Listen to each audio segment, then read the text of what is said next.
বিএনপির কেন্দ্রীয় নির্বাহী কমিটির স্বেচ্ছাসেবক বিষয়ক সম্পাদক মীর শরফত আলী সপু বলেছেন, আওয়ামী ফ্যাসিবাদ বিদায় নিলেও ষড়যন্ত্র থেমে নেই। সরকার আবারও দেশে অস্থিতিশীলতা সৃষ্টির অপচেষ্টা চালাচ্ছে। শুক্রবার মুন্সিগঞ্জের শ্রীনগর উপজেলার ভাগ্যকুল হরেন্দ্রলাল স্কুল অ্যান্ড কলেজ প্রাঙ্গণে আয়োজিত একটি ফ্রি মেডিকেল ক্যাম্পে এসব মন্তব্য করেন তিনি।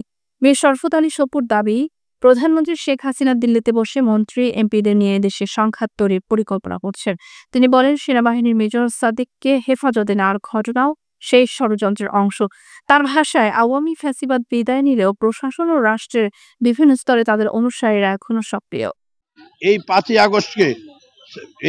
আগস্টকে যে ফ্যাসিবাদের যে দিবস, সে আন্দোলন, সেটাকে সামনে রেখে আওয়ামী লীগ আবার তারা যারা উঠে চেষ্টা করছে।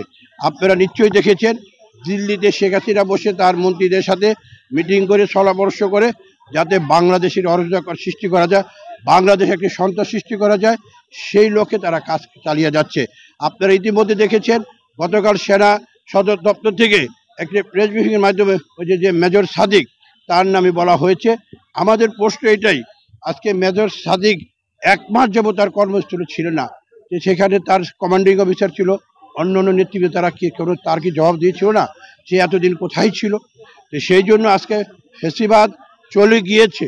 ফ্যাসিবাদের সমস্ত লোকজনরা আজকে তারা বিভিন্ন জায়গায় বসে আছে, তাদের ছত্রছায়ায় তারা বাংলাদেশে একটি বিশৃঙ্খলা সৃষ্টি, অরাজকতা সৃষ্টি করতে চাচ্ছে, এবং তারা চাচ্ছে নির্বাচনকে একটি ভণ্ডুল পরিবেশ সৃষ্টি করার জন্য। আমরা তাদেরকে হুঁশিয়ার করে দিতে চাই, কোনো কাজ হবে না। বাংলাদেশের মানুষ আপনাদেরকে প্রত্যাখ্যান করেছে। আপনাদেরকে বাংলাদেশের মানুষ কখনো আর বাংলাদেশের মানুষ আসতে দিবে না, আর আসতে পারবে না, কোনোদিনও সম্ভব না।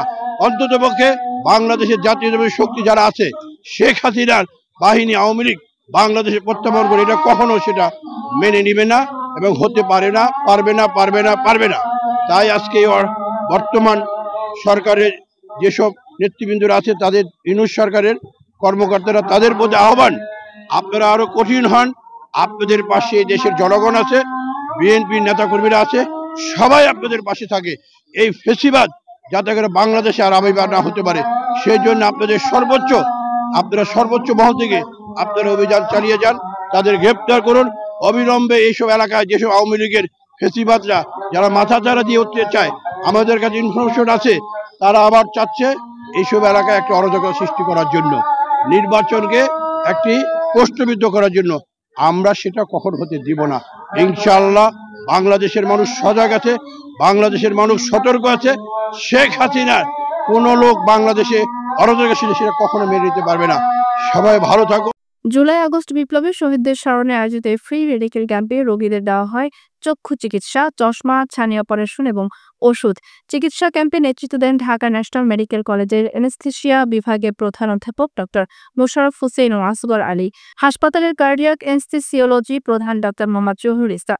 তাদের বিশেষজ্ঞ দল প্রায় 1500 জন রোগীকে সেবা দেন। অনুষ্ঠানে আরও উপস্থিত ছিলেন মুন্সিগঞ্জ জেলা বিএনপির আহ্বায়ক সদস্য জসিমুল্লাহ, নারী ও শিশু অধিকার ফোরামের নেতা মাহমুদ হাসান ফাহাদ, বিএনপি নেতা নুরুজ্জামান শিকদার, ছাত্রদল নেতা শাফকাত হোসেন রকি ও ইসমাইল হোসেন সহ স্থানীয় নেতৃবৃন্দ।